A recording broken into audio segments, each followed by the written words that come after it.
Let's mic Rajasthan news. नमस्कार, मैं शिवांगी। आप सुन रहे हैं लेट्स माइक राजस्थान न्यूज। चलिए नजर डालते हैं आज की हेडलाइंस पर।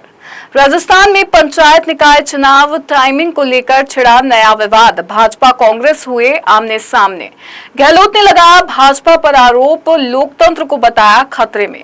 गहलोत के बयान पर शेखावत ने किया पलटवार, कहा लोकतंत्र पर ज्ञान न दे। जेजेएम घोटाले को लेकर बेड़म ने लगाया कांग्रेस पर बड़ा आरोप। और अब खबरें विस्तार से। राजस्थान में पंचायत और निकाय चुनाव को लेकर राजनीतिक बयानबाजी तेज हो गई है। राज्य वित्त आयोग के अध्यक्ष अरुण चतुर्वेदी के एक बयान के बाद कांग्रेस ने सरकार पर चुनाव टालने की कोशिश करने का आरोप लगाया है। कांग्रेस के पूर्व विधायक संयम लोढ़ा ने कहा कि राजस्थान हाईकोर्ट पहले ही 31 जुलाई से पहले पंचायत और निकाय चुनाव कराने के निर्देश दे चुका है।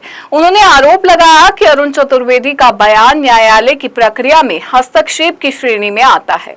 दरअसल भीलवाड़ा में मीडिया से बातचीत के दौरान अरुण चतुर्वेदी ने कहा था कि राज्य सरकार एक राज्य एक चुनाव की दिशा में आगे बढ़ रही है और आवश्यक प्रक्रिया पूरी करते हुए अक्टूबर से दिसंबर के बीच चुनाव कराने का प्रयास करेगी। राज्य वित्त आयोग के अध्यक्ष अरुण चतुर्वेदी जी ने कल भीलवाड़ा में यह प्रेस को वक्तव्य दिया है कि राजस्थान के पंचायती राज और नगरपालिका के चुनाव अक्टूबर से दिसंबर के मध्य कराए जाएंगे।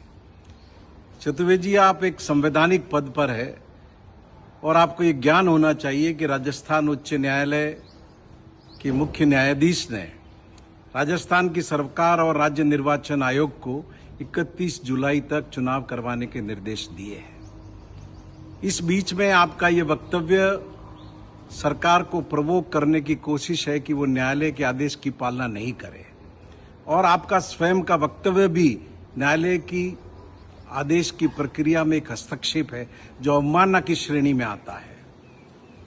मैं आपसे विनती करूंगा कि तुरंत आप अपना वक्तव्य वापस लें।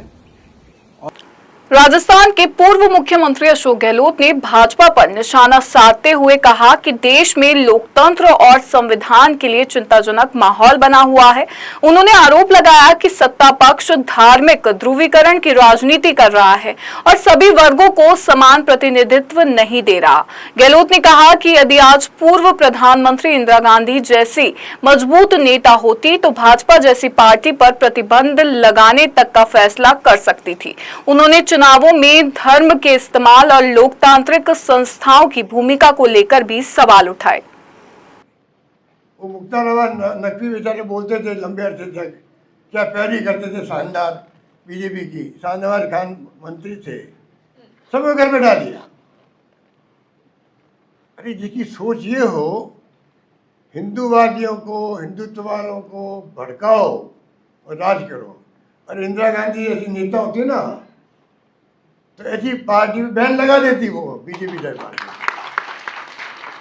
आप एक हिंदुत्व को लेकर आप पार्टी चला रहे हो, आप हिंदू को लेकर राजनीति करना चाहते हो। संविधान में क्या लिखा हुआ है?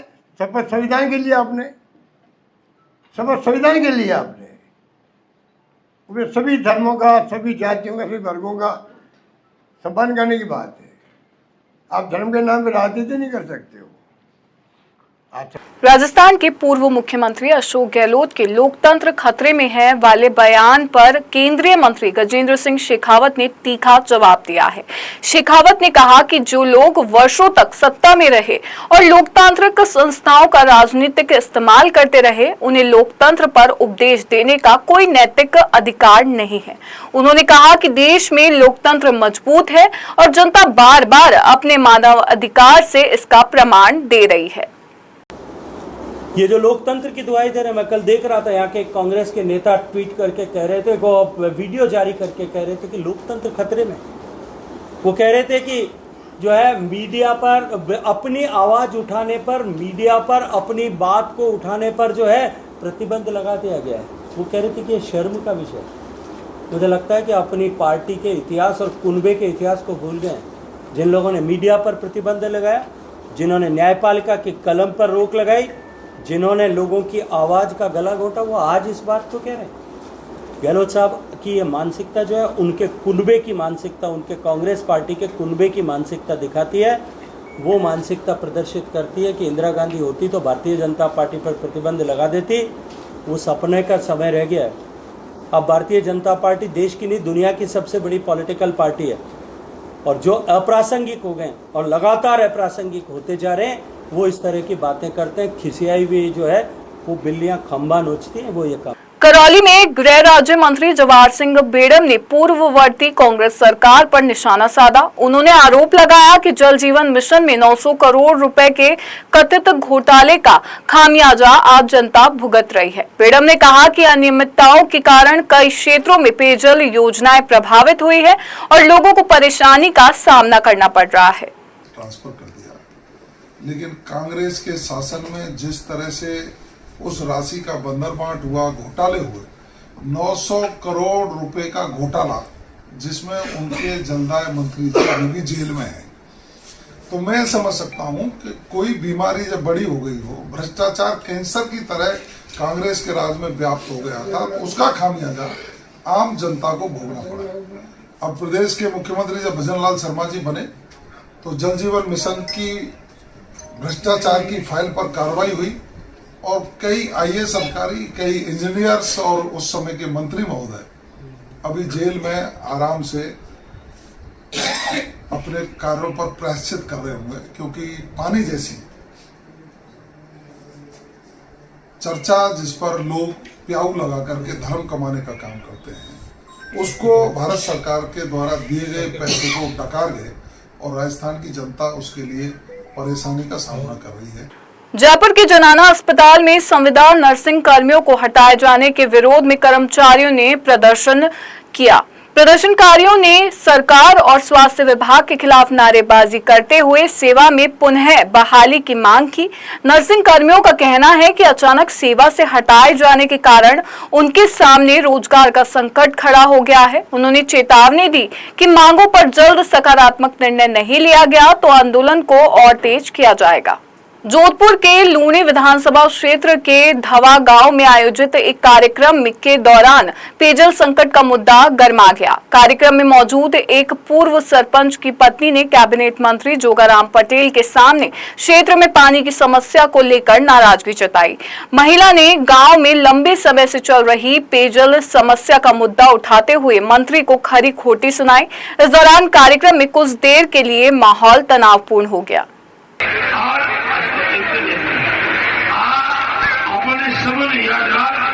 हर जिला में हुए, हर जिला में कार्यक्रम हुए।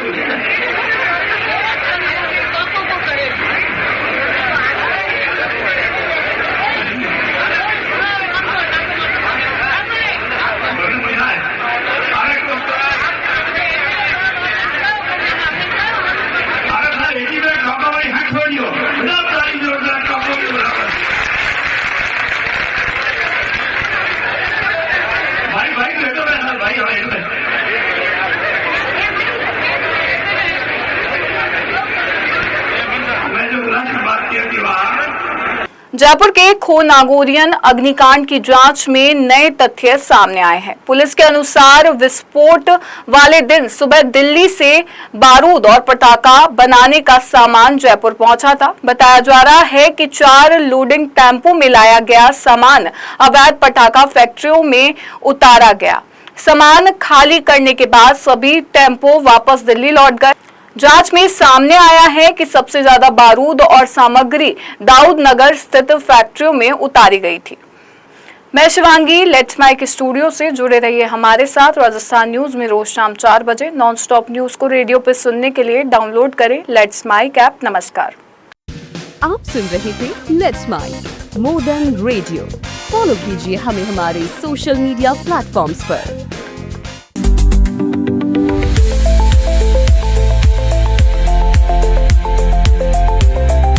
Download the app now from Play Store. Available both on Android and iOS mobile phones. Follow us on YouTube, Instagram, Twitter, LinkedIn, Facebook, Telegram, WhatsApp, Snapchat. Let's talk, let's connect, and let's mic.